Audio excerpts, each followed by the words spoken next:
Há 2 semanas atrás, a cidade foi selada, prendendo o Imperador da Terra, o Criador. Agora, na sua ausência, uma guerra silenciosa eclodiu em todo o planeta para moldar o que acontecerá ao seu reino. Alguns querem controlar o mundo, e alguns querem o libertá-lo. Então, a gente está mergulhando no universo Ultimate, uma one-shot que dá o pontapé inicial em tudo. E mesmo que você possa começar por essa HQ, eu aconselho que você leia Invasão Ultimate primeiro, porque mesmo que essa história funcione muito bem por si só, o Invasão Ultimate vai adicionar muito mais contexto. Agora, 2 semanas depois, encontramos Richards e Tony em Asgard. Eles conseguem obter o esquema e as plantas do local, para encontrar um prisioneiro específico. No início, Richard nem tinha tanta certeza se a cela era certa, mesmo com os esquemas e as plantas confirmando, porque ele admite que se fosse ele teria mentido para esconder o prisioneiro. Mas Tony diz que eles deveriam tentar, já que não tem muito tempo e é um risco de qualquer jeito. Richards dá uma olhada e pergunta: tem alguém aí? Uma voz responde: vai embora, não quero comida nem bebida, não desejo companhia nem conversar, porque não tenho nada pra dizer, e nada que vocês queiram ouvir. Richards pensa, é ele mesmo. Eles vieram atrás de Thor, e a forma como o cara fala sobre sua grande vergonha e como ele foi marcado como traidor só confirma que os esquemas e as plantas estavam corretas. Richards então diz a Thor que ele também é um fora da lei, um homem livre e justo, e que está ali para abrir a cela que prendeu ele injustamente. Thor responde, não minta pra mim. Richards insiste, eu prometo que é verdade, estou aqui para libertar um homem em particular, mas só se esse homem for um deus do trovão e do relâmpago. Foi aí que o prisioneiro confirma, eu sou ele, eu sou o Thor. O Tony fala, beleza, temos o Thor, vamos para a nave. Mas Thor simplesmente vai à direção oposta e diz, ainda não, tem uma coisa que eu preciso pegar. Claro, os dois seguem Thor e descobrimos que é o Mjolnir, o que pra nós de fora era meio óbvio. E ele está fortemente guardado por Lady Sif, sua carcereira. Dá pra perceber rapidinho nessa conversa que quando Loki assumiu o trono em algum momento, Thor concordou em ser preso como parte de um acordo anterior, porque Sif diz, isso não estava no combinado, se você for embora a culpa vai cair sobre mim. Mas Thor responde, eu estou indo e levando o que é meu. Isso já deixa claro para ela que a coisa vai virar briga, o que não seria a primeira vez entre os dois. No meio disso, um dos soldados dela é atingido por Jovem de Ferro, que avisa Thor, temos que ir logo, quanto mais demorarmos, mais tempo damos para o reforço de Asgard chegar. E é aqui que Thor chama o martelo.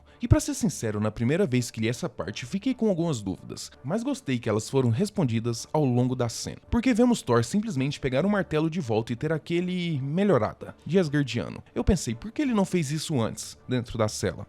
E o Jovem de Ferro faz a mesma pergunta, o que faz sentido, já que ele e Richards acabaram de conhecer o cara e estão tentando entender as coisas. Richards então arrisca um palpite. Considerando o que sabemos, só consigo pensar em uma razão, Thor não queria. O que nos leva de volta ao tal acordo que ele fez para se tornar prisioneiro. Imagino que o Thor também tenha encarado isso como uma punição que ele merecia, já que ele, entre aspas, traiu o trono de Loki, o que por um tempo fez o Thor acreditar que ele estava errado, pelo menos até agora. Com Richards e Tony aparecendo e dando a Thor um vislumbre de possibilidades de que a dor dele, que ele carregou por anos, na verdade era uma raiva justa. E nesse momento, depois de arrasar todos aqueles guardas, ele fala, beleza, peguei um martelo, podemos ir. Mas Tony diz, cara, agora temos que lutar o caminho todo de volta até a nave. Thor só dá uma olhada pra ele, tipo, não se preocupe com isso, eu tenho um jeito. Ele pede que os dois fiquem perto para que ele possa enviá-los pela Bifrost de volta à nave, sem precisar enfrentar o exército de Loki para escapar. Enquanto eles saem, Sif desaparece junto com eles.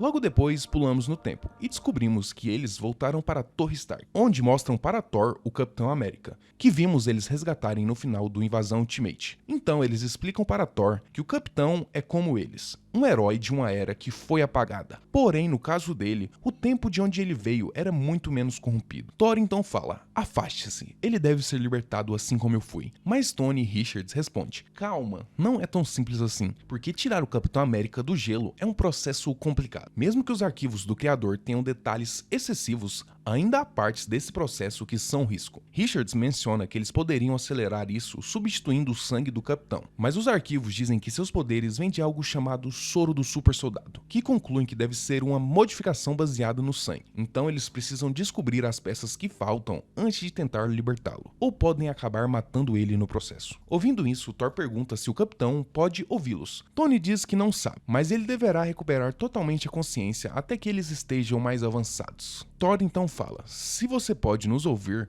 há algo que eu preciso dizer. Ele ergue o martelo, olha para o Capitão América e diz: ouça-me, irmão, eu libertaria você agora, como faria com qualquer pessoa acorrentada que não merecesse, se os riscos não fossem tão graves e o custo não fosse tão alto. Mas você tem minha palavra. Se chegar no momento em que tal escolha deverá ser feita, você será libertado. Melhor morrer como um tal que desamparado e sem esperança, preso num inferno congelado. Mas assim que ele diz isso, descobrimos que Sif estava ali o tempo todo, de boa. E ela diz a Thor que ele está usando palavras fortes, prometendo liberdade quando nem a própria ele tem. Ela diz que ele é um pouco desonesto. Antes que a discussão continue, Tony fala para Sif que o propósito do que estão fazendo é consertar o que já está errado, porque tudo que ela acha que é real, na verdade é uma mentira. Ele aponta para ela e diz: acho que você deveria nos ajudar a consertar isso, porque Thor não deveria ser seu prisioneiro, ele deveria ser rei. No início, Sif acha que Thor está cometendo o mesmo erro que muitos outros cometeram, acreditando que só porque Thor é filho de Odin, ele deveria ser rei. Até o próprio Thor pergunta: o que você quer dizer com eu sou rei? Tony responde: cara, quer a versão curta ou longa? E Thor basicamente diz que quer a versão que faça sentido. Então Richards explica a Thor e Sif: o criador, o governante desse mundo, veio de um universo diferente com uma missão muito específica: apagar sistematicamente os heróis desse mundo. Agora que ele está preso em uma cidade futurística, eles têm chance de transformar esse mundo de volta no que deveria ser. Richards continua explicando como o criador apagou os heróis, negando a eles as circunstâncias e os eventos que transformariam eles no que eles deveriam ser. Ele conseguiu isso porque chegou ao universo deles com conhecimento da história dos heróis desse mundo. Isso é algo que Richards sabe não só por ter sido prisioneiro do criador, mas também por ter roubado seus registros de memórias, como a gente viu no Invasão Ultimate. Então Richards agora sabe tudo o que o criador sabia sobre a história desse mundo. Tony então diz a Thor, de forma clara: você deveria ser o rei de Asgard, mas em vez disso o criador ajudou Loki a matar Odin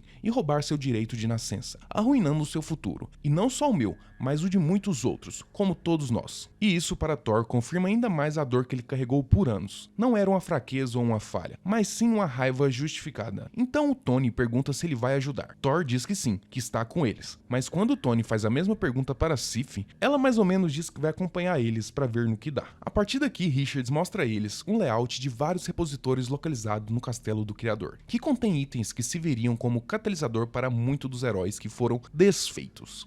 E a gente vai dar uma olhada mais de perto pelo menos um desses itens. Ele continua mostrando que eles estão localizados na capital de Lativéria, que Thor menciona ser fortemente vigiado. Tony então diz: se ao menos tivesse uma maneira mágica de chegar lá, num piscar de olhos, e no instante seguinte vemos eles dentro do castelo, saindo de uma marca deixada por Bifrost, como se ninguém fosse notar aquilo. Ao chegarem à entrada, descobrem que o caminho está protegido por um escudo. Inicialmente, Richards pensa: sem problemas, porque ele deveria ter informações suficientes sobre o criador para descobrir como entrar. Porém, o que acontece é que o criador garantiu que nenhum código de acesso estivesse disponível enquanto a cidade estivesse fechada, o que é muito inteligente da parte dele, porque quem mais ele deixaria entrar ali além de si mesmo? O problema é que agora o criador está preso na cidade, parece não haver nenhuma maneira de entrar. Então Thor simplesmente diz: afaste-se, para que ele possa criar uma entrada, nada discreta. Nesse ponto, Tony pensa: por que não? Thor invoca um trovão e faz eles entrar, mas para surpresa deles, não há alarmes nem guardas, o que por um momento faz Tony pensar que a informação pode estar incorreta e que talvez não há nada de valor ali. Mas Richards garante que estão no local certo e que cada um desses repositórios contém 100 itens que foram retirados para alterar a vida dos futuros super-heróis. Ao ver todos esses containers, isso coloca as coisas em perspectiva para Thor, porque se pegar tudo isso e multiplicar por 100, é como, cara, olha o que esse mundo poderia ter sido. Mas agora, vendo o tamanho e a quantidade deles, surge um novo problema: como vão tirar tudo dali? Tony faz um bom ponto ao dizer que não poderiam simplesmente escolher quais queriam levar ou fazer várias viagens, então ele sugere que agrupem tudo e que Thor os leve de uma vez. Mas Sif aponta que, mesmo com Mjolnir, Thor tem limitações em relação ao tamanho da área que ele pode transportar. Thor então faz um discurso sobre como este mundo foi roubado, como isso é uma obra dos demônios e diabos, e diz que ele pode fazer isso porque é um deus e não está limitado pelas restrições dos homens. enormes. Então, uma espada atravessa as costas de Thor. Claro, ninguém estava esperando por isso. O ataque veio do Capitão Britânia, da Terra 6160, membro do Illuminati do Criador. Só pra lembrar, esse cara é OP demais para um Capitão Britânia, porque como nos disseram, ele tem uma espada do poder e o amuleto da justiça. Ele não escolheu um ou outro, ele pegou os dois, e ele está arrasando o grupo, atacando Thor pelas costas, arremessa Sif pela sala, esmaga o rosto de Richards no chão, mas quando chega o Tony, as coisas mudam um pouco.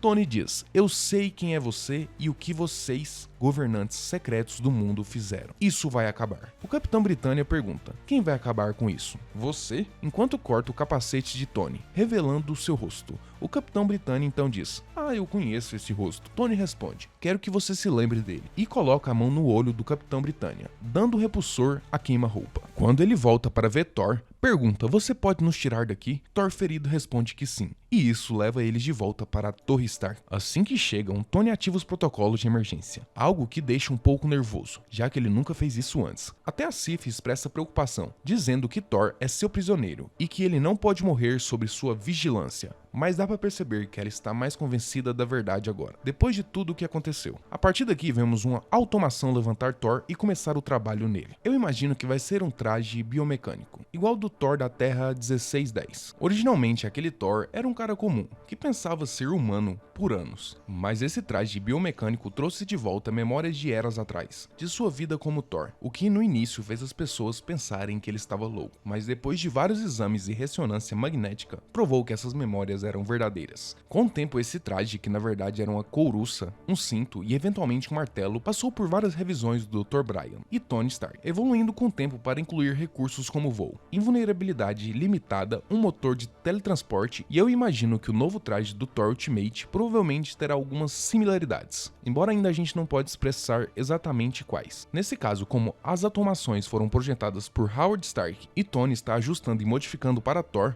podemos ver adições temporais, ou até amplificações loucas dos poderes de Thor que já possui. E vocês vão ter que esperar os próximos capítulos para ver. Também descobrimos que eles conseguiram levar algumas das relíquias roubadas dos heróis, já que só conseguiram fugir com um repositório, que por acaso contém uma aranha radioativa. Enquanto isso, na Latvéria, vemos o Capitão Britânia em uma chamada com os outros membros do Illuminati. E ele está ferido. E também fala: olha o que ele fez com minha cara. Depois daquela luta com Tony, ele ficou com apenas um olho. Ele diz que foi Stark, mas é claro que eles respondem: como assim? Porque Howard estava dentro da cidade quando ela foi selada. Então ele explica: não o pai, o filho. O Hulk diz ao capitão que sente muito pela perda do seu olho, mas recentemente eles estavam pensando em como lidar com o assento vago do poder desde a perda de Obadiah Stane. E mais recentemente, Howard Stark. Mas agora eles têm um plano. Vão distorcer os fatos e fazer parecer que o que o Tony fez ao Capitão Britânia foi um ataque terrorista. Isso permite eles retaliar como parte de um plano de tomar o território norte-americano. Para isso, eles usam satélites Stark-Stane para atirar na Torre Stark. Algo que acontece porque Obadiah Stane já foi membro dos Illuminati. Quando esse ataque iminente dispara os alarmes de Tony e Richards, Tony ativa um motor de escape, já que Thor não está em condições de tirá-los dali. Com a cena, fica claro como seria difícil de acreditar que alguém naquela área tenha sobrevivido. Quando o Capitão Britânia pergunta ao Illuminati como vão vender essa narrativa cheia de mentiras, o Hulk responde: fazemos o que sempre fazemos. Contamos mentiras tão grandes que é inconcebível que sejam fabricadas, e cobrimos com apenas a verdade suficiente para vendê-las. Colocamos o nome dele, Stark. Isso remete ao que vimos na invasão Ultimate. Esses caras manipulam o mundo há anos. A única diferença é que agora o criador está fora do jogo. Então eles estão comandando tudo do jeito que eles querem. Uma semana depois, vemos uma vista aérea do Ground Zero, onde ficava a Torre Stark. Em uma reportagem refletindo sobre os eventos da semana passada, o âncora menciona que milhares ainda estão desaparecidos, com quase nenhuma evidência física restante. Usando GPS, coisas digitais e outros dados forenses,